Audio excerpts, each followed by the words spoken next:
안녕하세요. 2021년 한울교회 봄학기 성경강좌 구약의 맥을 잡아라 강의를 맡은 김수환 목사입니다. 우리 성도님들을 말씀 나누는 자리에서 만날 수 있게 되어 반갑고 감사합니다. 하나님의 말씀을 나눔으로 구약이 조금은 쉽고 재미있게 또 그 안에 담겨있는 하나님의 은혜를 발견할 수 있기를 소망합니다.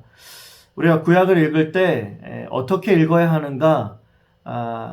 우리가 퍼즐 조각을 맞출 때 조각조각 하나의 낱개에 주목하기보다는 처음엔 완성된 그림을 우리가 먼저 찾아봅니다. 그리고 그 그림을 보고 난 이후에 뼈대를 세우고 그리고 그 뼈대 가운데 한 조각조각을 넣을 때 비로소 그림이 완성되는 것입니다.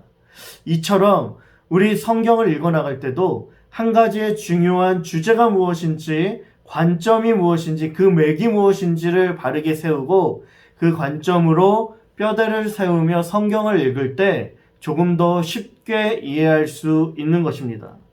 성경에 흐르는 매우 중요한 주제는 구속하시는 하나님이십니다.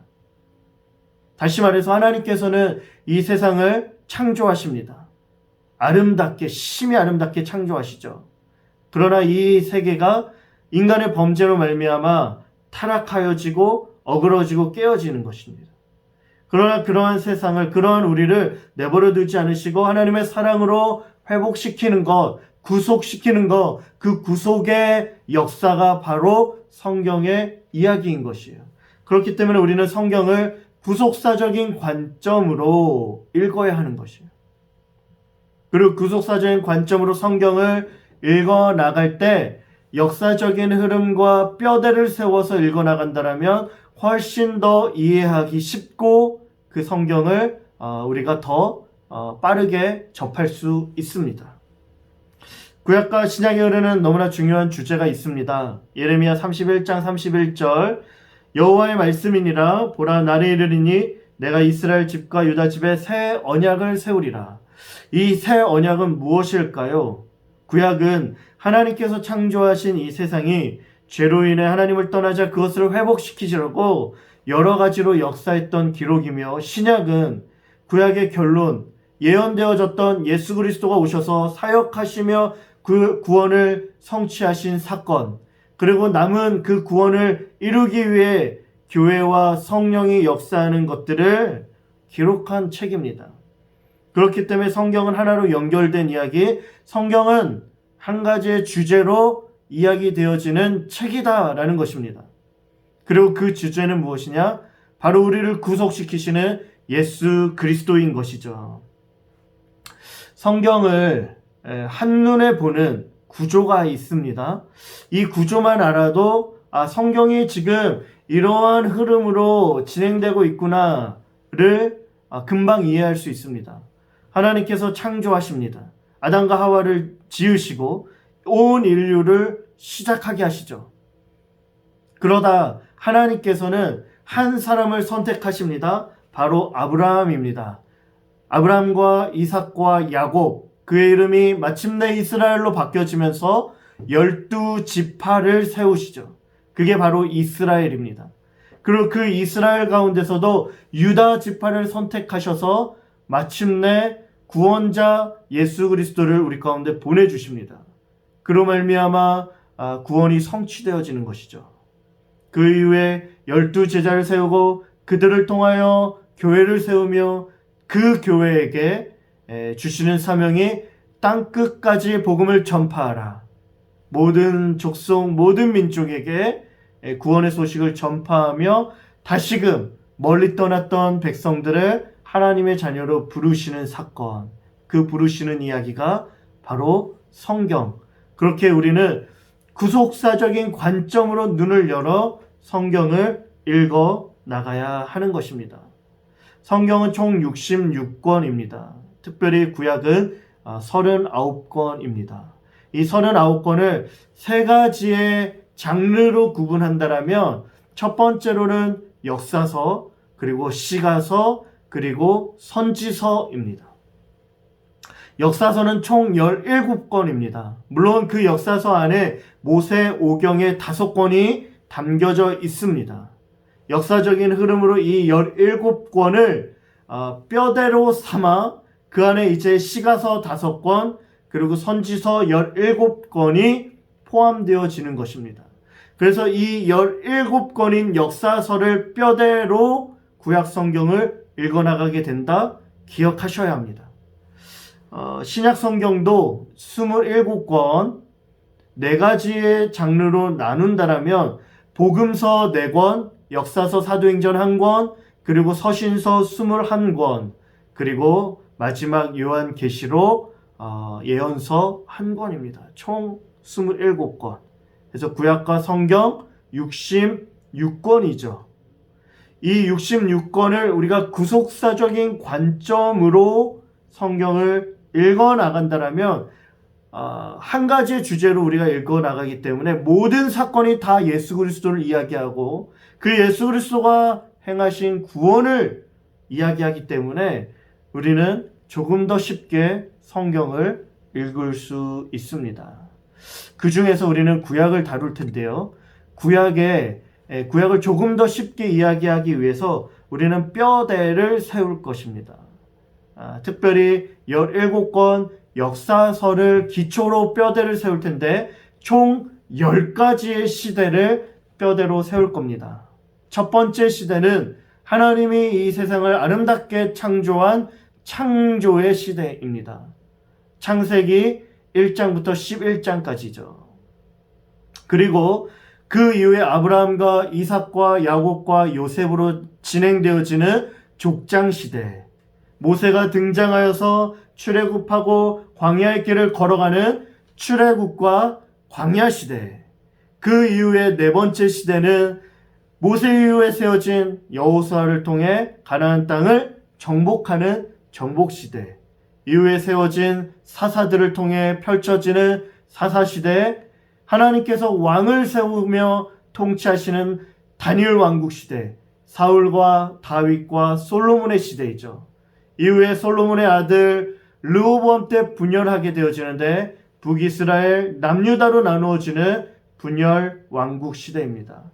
바벨론에 의해 멸망당하여 포로로 끌려가는 포로 시대, 다시 돌아오는 포로 귀환 시대, 그리고 마지막 주님 오시는 메시아를 기다리는 침묵의 시대인 총 10시대를 통해 우리는 구약을 공부하며 함께 나누게 될 것입니다. 각 시대별로 포함되어져 있는 책들이 있습니다. 뼈대는 역사서입니다. 그 역사서 안에 시가서가 포함되어지고 선지서가 포함되어집니다. 창조와 족장 시대 때는 창세기, 출애굽과 광야 시대 때에는 출애굽기, 레위기, 민수기와 신명기, 정복 시대에는 여호수아, 사사 시대 때에는 사사기와 룻기, 다니엘 왕국 때에는 사무엘부터 시작되어져서 솔로몬에 이르기까지 사무엘 상하, 그리고 열왕기상 초반부까지, 분열 시대에는요 열왕기 상하가 포함되어져 있고 포로 시대인 역대 상하, 포로 귀환 때에는 에스라, 느헤미야, 에스더가 포함됩니다.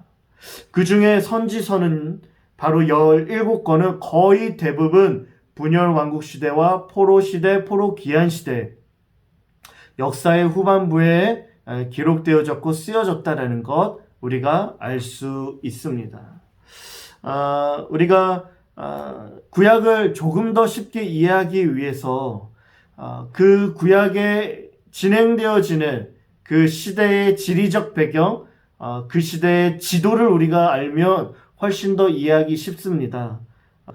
그림으로 보시면 오른쪽에 보시면 지중해가 있습니다. 그리고 그 아래에 나일강 삼각줄을 이루며 애굽이 형성되어져 있고, 그리고 그 옆으로, 지중해 옆으로 팔레스타인, 유대 광야가 펼쳐지면서 위로는 갈릴리와 아래로는 사해, 그리고 그 중간을 이으는 요단강이 있습니다. 그리고는 조금 더 먼 쪽으로는 페르시아 만에서 2개의 물줄기가 시작되어지는데 유프라테스 강 그리고 티그리스 강입니다. 이 페르시아만 유프라테스 티그리스 강 안에서 페르시아 문명이 세워지고 우리가 잘 아는 바벨 공동체, 바벨론 그 지명이 이곳에서 시작되어지는 것입니다. 이 지도만 우리가 조금만 눈으로 이해하고 또 그림을 그릴 줄만 안다라면 구약에 흐르고 있는 내용들, 진행되어지는 지리적인 상황들 훨씬 더 쉽게 이해할 수 있습니다. 특별히 오늘은 10시대 가운데에서 첫 번째 시대, 창조 시대에 대해서 함께 공부하도록 하겠습니다. 창조 시대, 태초에 하나님이 인간을 위해 세상을 시작하신 것이 그 내용인 것입니다. 특별히 하나님이 지으신 이 아름다운 세상을 관리하도록 인간이 위임받았지만 결국에 하나님처럼 되고자 하는 그 하나님 말씀에 불순종한 것, 그리고 그 교만으로 결국에 죄가 들어오고 인간과 세상은 타락하게 되어지는 것, 이것이 전반적인 창조 시대의 내용입니다. 특별히 창조 시대에는 4가지의 중요한 주제가 있습니다. 첫 번째는 창조, 두 번째는 타락, 세 번째는 홍수, 마지막으로는 바벨탑입니다. 이 4가지의 주요 주제와 사건을 우리가 기억만 하면 우리가 창조 시대를 우리가 이해할 수 있다라는 것이에요. 우리는 창조에 대한 부분 첫 번째 함께 나누도록 하겠습니다. 아름다운 세상과 하나님의 형상대로 지음받은 인간, 우리가 창세기 1장 1절을 너무나도 잘 알고 있습니다. 태초에 하나님이 천지를 창조하시니라. 이 1절 말씀은 하나님이 창조주 되심을 선언하고 있습니다. 이것을 우리에게 설명하거나 설득하려고 하지 않아요. 이건 선언입니다. 이 선언의 이 첫 번째 구절에서부터 우리의 신앙은요, 2갈래 길로 갈라지게 됩니다. 창조주 하나님을 우리의 구주로 받아들일 것인가 아니면 말 것인가. 세상이 말하는 창조를 거부하고 진화와 인간을 하나님의 자리에 놓을 것인가로 갈라지게 된다라는 것입니다. 우리 성도님들은 어떠십니까? 창세기 1장 이 말씀 1절, 태초에 하나님이 천지를 창조하시니라. 믿어지십니까?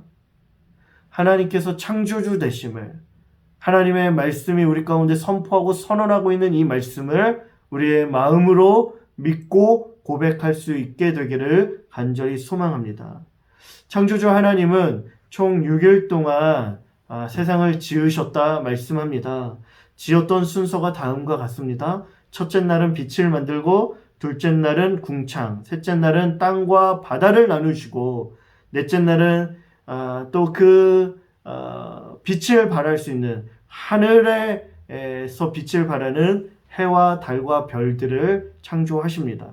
그리고 땅과 하늘과 물을 또 채우기 위하여 그 위에 새와 물고기들을 지으시죠. 그리고 마지막 6일째 되어서는 그 묻을 땅을 거닐 수 있는 짐승과 또 하나님의 형상으로 지은 인간을 창조하십니다. 보시다시피 전반부 3일에는 구조를 형성합니다. 그리고 나중 3일은 지으신 그 구조 안에 내용물을 채우는 것이죠.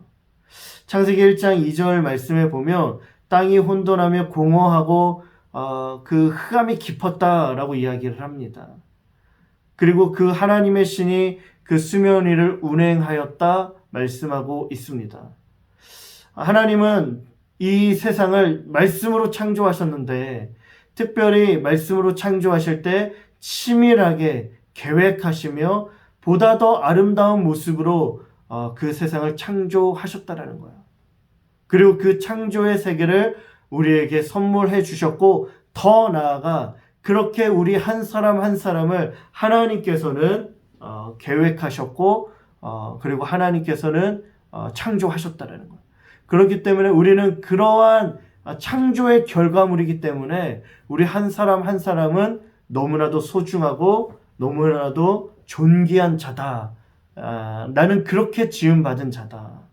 하나님의 계획과 목적을 가지고 지음 받았다는 사실들을 우리가 기억해야 합니다. 그리고 마지막 7일째 되는 날 하나님께서는 안식하신 것이죠.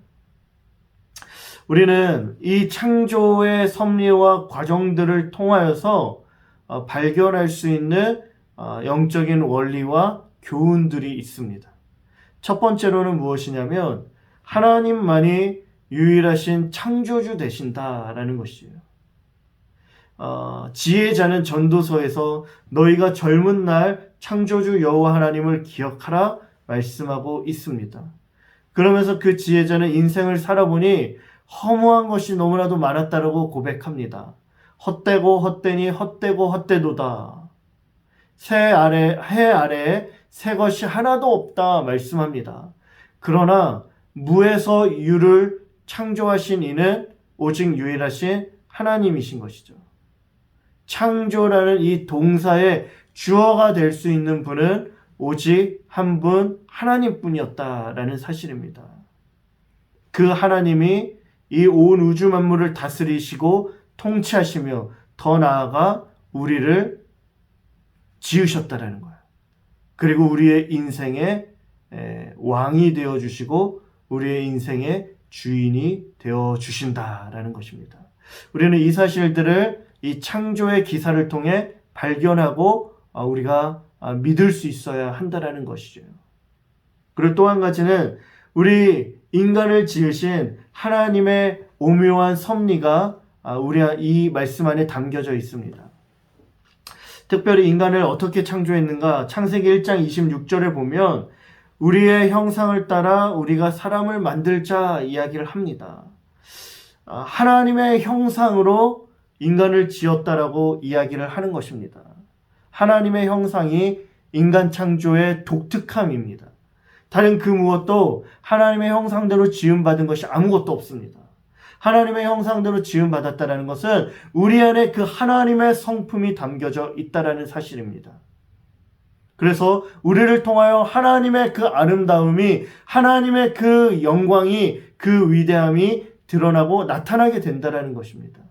하나님의 전능하심과 위대하심이 하나님께만 속한 것이지만 그러나 하나님께서는 우리 인간에게도 그 하나님의 거룩함과 그 하나님의 그 사랑과 긍휼을 공유해 주셨고 그런 우리를 통해 하나님이 이 땅 가운데 드러나고 보여지기를 원하신 것이에요. 우리 안에 하나님의 이미지, 하나님의 형상이 있음을 알고 우리는 그 뜻 가운데 살아갈 수 있어야 합니다. 하나님께서는 이 모든 것들을 지으실 때 심히 아름답다, 보시기에 좋았다 말씀하고 이러한 세상 속에 우리를 부르시며 그곳에서 조금도 부족함 없게 우리에게 은혜를 주셨어요. 특별히 우리에게 인간에게 두 가지의 명령을 주십니다. 이 두 가지의 명령이 매우 중요한데 첫 번째 명령은 분화 명령입니다. 창세기 1장 27절 말씀에 하나님이 그들에게 복을 주시며 하나님이 그들에게 이르시되 생육하고 번성하여 땅에 충만하라 땅을 정복하라 바다의 물고기와 하늘의 새와 땅에 움직이는 모든 생물을 다스리라 하시니라.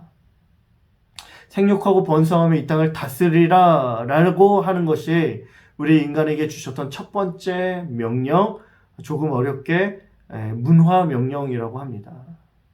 그 권한을 우리에게 위임하셨어요. 하나님 이 땅을 모든 것들을 창조하셨지만 모든 것들을 다스리지만 이 모든 것들을 다스릴 권한을 인간에게 위임하신 것입니다. 이것이 우리에게 주신 엄청난 복이며 특권인 것입니다.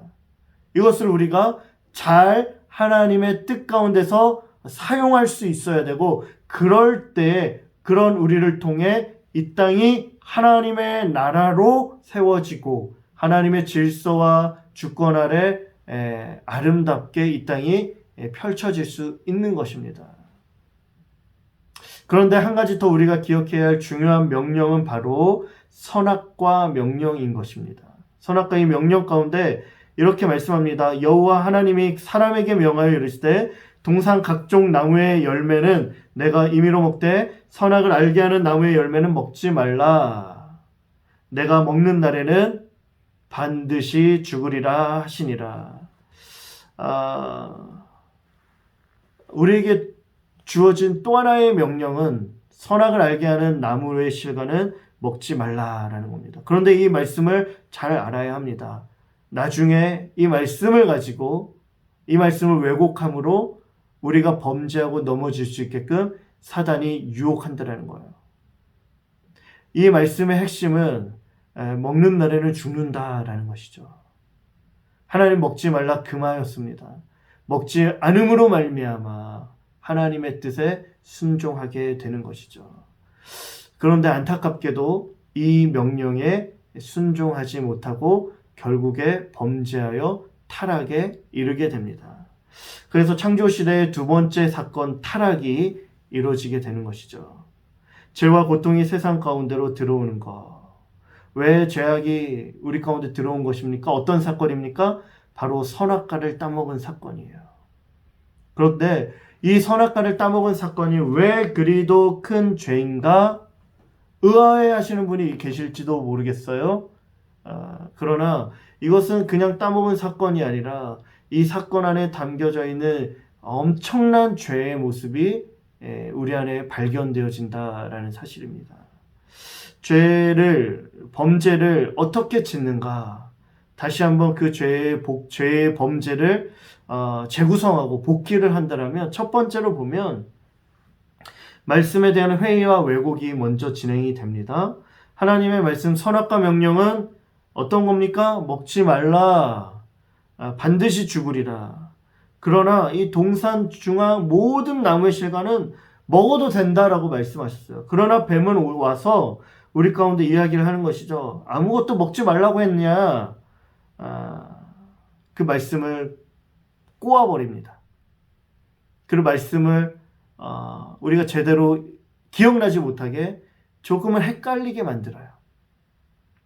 하와가 이렇게 이야기를 하죠. 동산 나무의 열매를 우리가 먹을 수 있으나 중앙에 있는 나무의 열매는 먹지도 말고 만지지도 말라. 이미 넘어갑니다. 너희가 죽을까 하노라 라고 대답을 해요. 죽는다라고 말씀했습니다. 죽을까 하노라 말씀하지 않았습니다. 반드시 죽는 것이죠. 그런데 그것이 말씀이 조금 흔들리기 시작하자 뱀은 너희는 결코 죽지 않는다. 완전히 말씀을 왜곡하고 말씀을 틀어버립니다. 그리고 그 말씀이 마치 우리 귓가에 좋은 말씀인 것처럼 들려오게 되는 것이에요. 이것이 범죄, 우리가 넘어지는 시작인 것입니다. 두 번째로는 어떻게 말씀이 이 사단이 우리를 유혹하는가? 뱀이 이런 말을 합니다. 너희가 그것을 먹는 날에 너희 눈이 밝아져서 하나님과 같이 되어 선악을 알게 될 줄 하나님이 아셨기 때문에 먹지 말라 한 것이다 라고 이야기를 합니다. 그러나 이미 우리 성도님들 말씀드렸다시피 우리 인간은 하나님의 형상대로 지음을 받았습니다. 이미 우리에게는 하나님의 형상이 있습니다. 하나님의 성품이 공유되어졌습니다. 우리가 이미 우리에게 하나님께서는 너무나도 아름다운 형상을 주셨습니다. 무엇을 먹어야만, 무엇을 더 가져야만, 무엇이 더 필요해서 우리가 더 대단한 존재가 되어지는 것이 아니라 이미 하나님께서는 우리를 창조하실 때 하나님의 형상대로 우리를 아름답게 지었다 말씀해 주신 것입니다. 그런데 그런 우리에게 아니야, 더 필요해 라고 이야기를 하며 하나님의 말씀을 우리에게 의심하고 왜곡하게 만드는 것입니다. 부족한 존재로 인식하게 만드는 것이죠. 열등한 존재로 만들어 버립니다. 그러면서 우리의 마음 가운데 어떠한 마음이 드는가? 뱀은 이렇게 이야기합니다. 너희가 결코 죽지 않는다 선언하며 하나님의 말씀을 대적하는 것이죠. 그런데 그 대적하는 말씀이 우리 안에 불편하게 느껴져야 되는데 하와는 그 말씀을 듣고 열매를 보니 보암직도 하고 먹음직도 하며 탐스럽다라고 이야기를 합니다. 무슨 마음입니까? 하나님은 반드시 너희가 죽을 것이다. 하나님의 경고와 심판과 하나님의 진노하심을 말씀해 주셨지만 그 말씀이 왜곡되어지고 틀어지고 전혀 다른 하나님을 대적하는 그런 말씀이 들어오게 되어지자 그 말씀의 기준과 주체, 심판의 주체는 하나님에서 나로 바뀌어지는 거예요. 아, 심판이 없다. 먹어도 된다. 그러면서 결국에는 하나님의 말씀을 어기며 그 열매를 먹고 남편에게도 주게 됩니다. 하나님 앞에 불순종합니다. 하나님의 법을 어긴 것이, 이것이 죄입니다. 불법이며 범법이고 하나님을 반역하는 행위입니다. 조금 더 나아가 죄를 어떻게 설명할 수 있을까요? 하나님은 우리의 창조주, 우리의 왕, 우리의 주인이, 우리의 왕관을 쓰실 수 있는 분은 오직 하나님 한 분뿐인데, 하나님 아닙니다. 내가 이제 하나님의 자리를 대신하겠습니다. 하나님 필요 없습니다. 내가 하나님처럼 될 것입니다. 라고 여기며 그 왕관을 빼앗아 내가 쓰려고 하는 것이죠. 하나님의 자리를 내가 차지하는 것입니다. 그래서 죄를 영어로 sin이라고 합니다. S-I-N. 그 중간에 I라는 단어는 나라는 뜻이죠. 내가 주인이 될래. 내가 왕이 될래. 내가 하나님처럼 될래. 하나님 통치 필요 없어. 라고 말하며 그 죄에 넘어지게 되는 거예요. 결국에 죄는 내가 스스로 주인된 노릇하는 거. 그렇다면 이 죄에 대한 결과는 어떻게 될까요? 바로 말씀하신 대로 반드시 죽으리라. 죽음에 이르게 됩니다. 더 나아가 부끄러움을 느끼게 되죠. 나뭇잎을 엮었던 것들 가운데 벗은 줄 알고 그 나뭇잎으로 몸을 가리우게 됩니다. 그리고 하나님이 찾게 되어지자 하나님을 두려워하는 마음이 우리 마음 가운데 들어오게 되는 것이에요. 사랑해야 할 사람인 아내와 남편의 관계가 깨어집니다. 책임을 전가합니다. 얘 때문에요. 쟤 때문에 그랬습니다. 그리고 땀 흘려 소산을 얻는, 그리고 또 출산의 고통 등 여러 가지 이러한 일들이 죄로 말미암아 생겨났다라는 사실들을 기억해야 합니다. 그렇다면 이러한 우리 인간에게 과연 소망이 있을까요?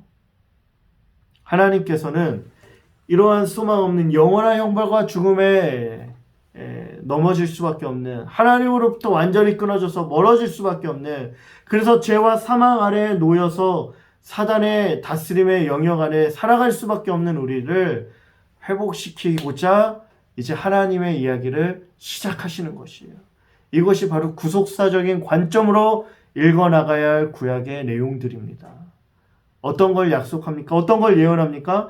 창세기 3장 15절에 최초의 복음이다 라고 해서 원복음, 원시복음인 것입니다. 내가 너로 여자 원수가 되게 하며 내 후손도 여자 후손과 원수가 되게 하리니 여자의 후손은 내 머리를 상하게 할 것이다. 훗날 오실 예수 그리스도의 십자가 사건을 예표합니다. 십자가 예수 그리스도로 말미암아 우리에게 소망을 주시는 것입니다. 나뭇잎을 엮었던 그들을 에덴 동산 밖으로 내어보낼 때 가죽옷을 입힙니다. 그 가죽옷을 입히기 위해 한 생명이 희생당하는 거예요. 피가 뿌려지는 겁니다. 가죽옷을 입히시는 하나님의 사랑, 그리고는 그 생명나무, 생명의 그 에덴의 동산의 길들이 철저하게 가로막히게 되는 거예요. 이 길로, 이 동산으로, 이 생명나무의 길로 들어가기 위해서는 우리의 힘으로는 할 수 없으되 이 길로 인도하는 자가 있다라는 것이죠. 바로 예수 그리스도입니다.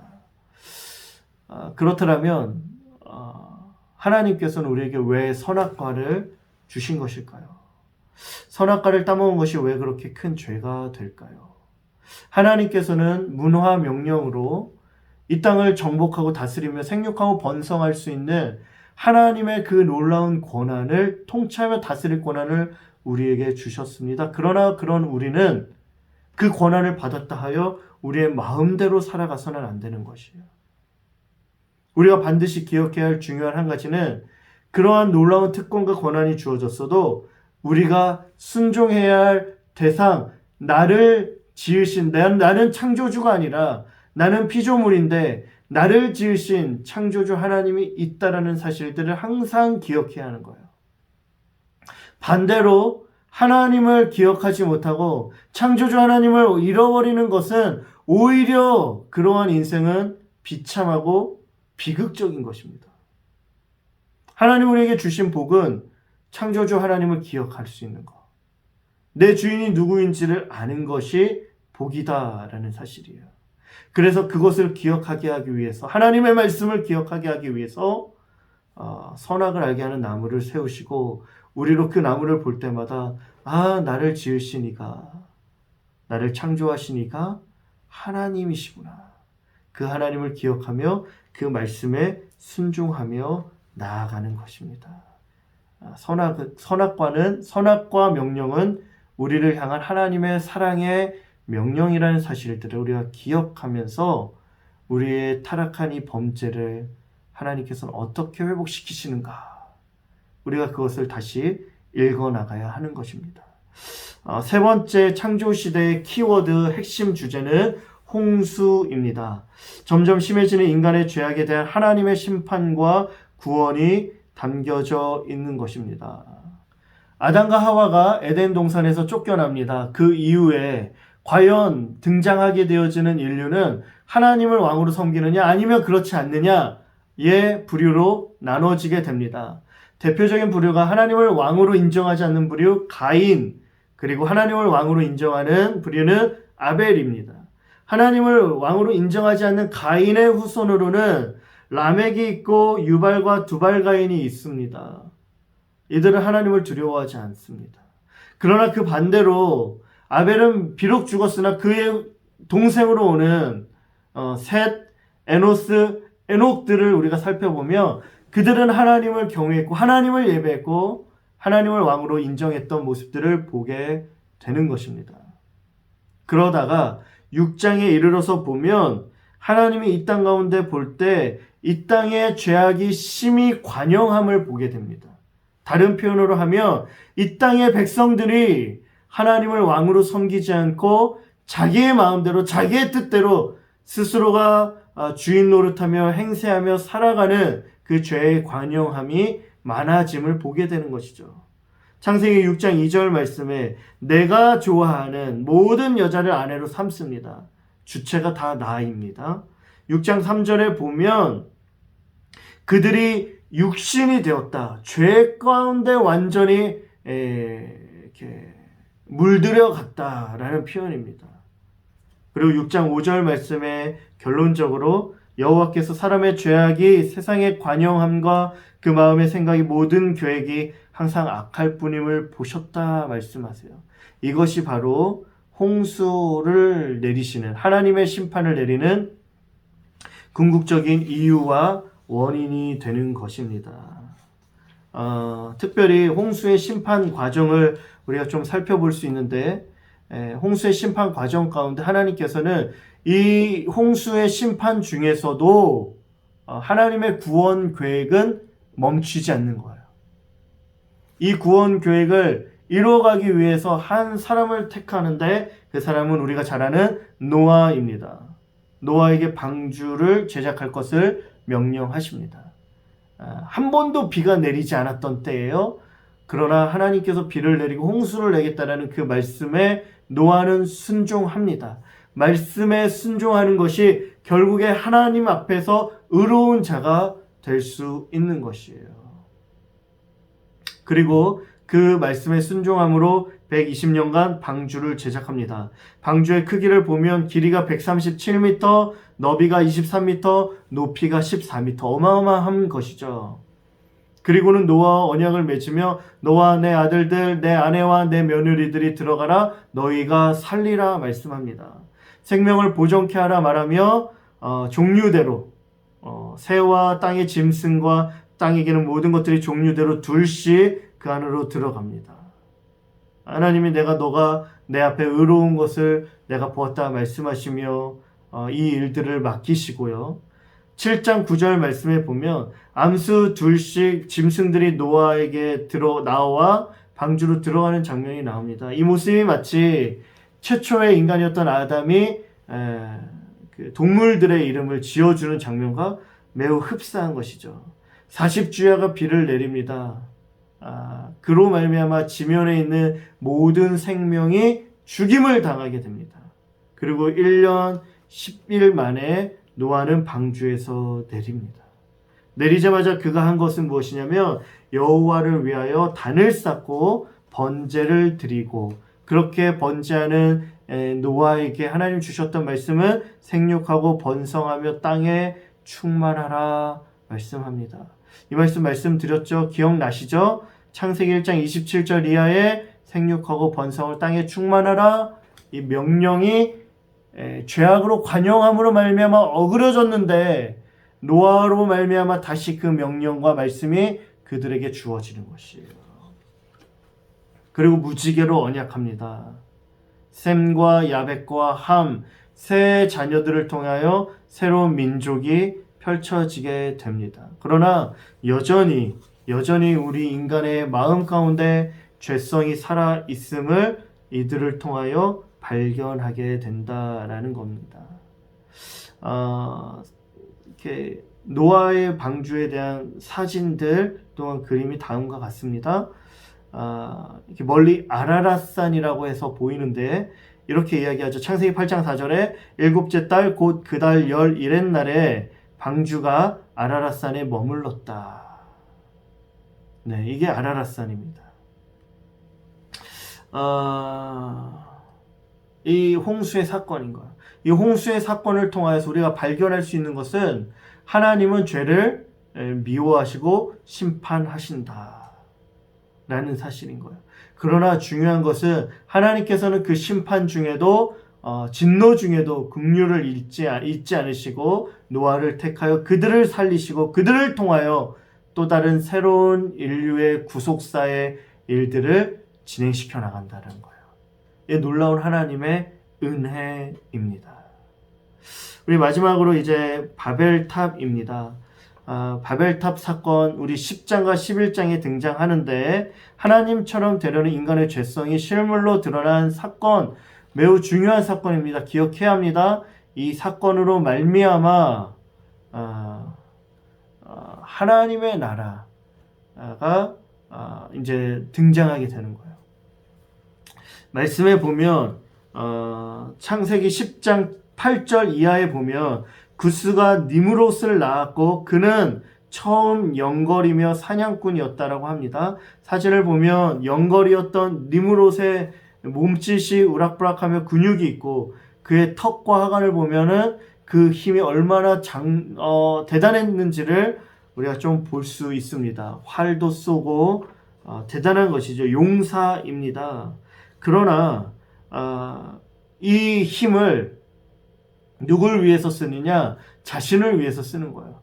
그리고는 그가 거닐었던 이 바벨 이 지역 가운데에서 특별히 그가 그의 나라를 세웠다 이야기를 하는 거예요. 그의 나라를. 힘이 세었고 영걸이었고 용사였기 때문에 다스리고 통치하는 힘이 있는데, 그러나 그가 하나님의 나라가 아니라 그의 나라를 세우며 그의 나라 가운데 사람들을 모으기 시작했다라는 것이죠. 세상 나라가 등장하는 겁니다. 하나님을 경외하지 않는, 하나님을 왕으로 섬기지 않는 그 집단이 이제는 등장하고 생겨나는 거예요. 그러한 대표적인 집단과 그러한 세상 나라가 바로 이 바벨 공동체라는 것입니다. 바벨 공동체가 이렇게 이야기를 합니다. 11장 3절 4절 말씀에 보면 자 말하되 바벨탑을 서로 말하되 자 바벨탑을 쌓자라고 이야기를 하죠. 우리가 꼭대기를 하늘에 닿게 하자. 우리 이름을 지면에 내자. 흩어짐을 면하자. 꼭대기 하늘을 닿게 하자라는 게 마치 아담이 하와가 하나님처럼 되고자 하는 욕망 가운데 선악을 알게 하는 나무를 따먹은 것처럼 여전히 인간의 마음 가운데 교만함이 있었다라는 사실입니다. 그리고 흩어짐을 면하자. 우리가 함께하자. 하나님 나라를 대적하는 세상 나라를 만들기 시작하는 거예요. 자, 우리가 이 일들을 감당하자. 너무나 무서운 것은요, 지금도 이러한 일들이 일어난다는 사실입니다. 하나님을 대적하는 일에 악한 자들이 함께 모여서 자, 우리가 하나님 버리자, 하나님 필요 없다라고 얘기하자, 하나님의 일을 우리가 대신하자라고 이야기합니다. 그것이 때론 기술일 수 있고 물질일 수 있고 다른 여러 가지일 수 있는 거예요. 우리는 상식 깨어 조심해야 합니다. 그런데 이런 자들을 향해 하나님께서는요, 어떻게 반응하냐면 언어를 혼잡케 함으로 그 공동체를 흩어버립니다. 지면에 흩어서 성 쌓기를 굳게 하고 하늘에 닿게 하는 일이 멈춰지게 합니다. 그리고 그로 말미암아 진짜 왕이 누구인지, 진짜 섬겨야 할 이가 누구인지를, 진짜 순종해야 할 대상이 누구인지를 우리 가운데 말씀해 주는 것이죠. 사랑하는 우리 성도 여러분, 창조 시대를 쭉 우리가 공부하며 배웠습니다. 창조 시대에서 전하고자 하는 핵심 메시지는 창조주 하나님 여호와, 그가 우리를 지으셨다라는 사실이에요. 놀라운 복과 은혜로 우리 가운데 창조의 아름다움을 심어주셨고, 우리가 그 은혜 안에서 이 땅 가운데 하나님께서 이 땅을 통치하라 위임하여 주셨다라면 우리는 이 땅을 하나님의 뜻 가운데 하나님의 말씀대로 통치하며 다스릴 수 있어야 합니다. 그런데 인간이 범죄하고 타락함으로 말미암아 스스로 왕이 되고자 하는 그 악한 욕심으로 말미암아 하나님을 떠나게 되었고, 구렁텅이에 빠지게 되었고, 생명을 잃게 되었고, 하나님으로부터 멀어지기 시작한 거예요. 세상 나라 바벨 공동체를 만들기 시작하며 하나님을 대적하기 시작합니다. 이러한 세상 나라를 하나님은 과연 어떠한 방법으로 회복시켜 나갈까요? 우리가 그 회복을 위해 하나님께서는 아브라함을 부르기 시작합니다. 창세기 12장에. 우리가 다음 시간에는 아브라함으로부터 시작되어지는 족장의 이야기들을 함께 나누도록 하겠습니다. 우리 사랑하는 성도 여러분, 하나님의 말씀, 구약 성경을 함께 기쁨으로 즐겁게 읽어나가기를 부탁드리고, 시대를 10가지로 구분할 터인데 이 시대 한 시대를 공부할 때에 시대 안에 담겨져 있는 하나님의 은혜를 경험할 수 있게 되기를 소망합니다. 다음 시간에도 또 뵙겠습니다. 안녕히 계세요.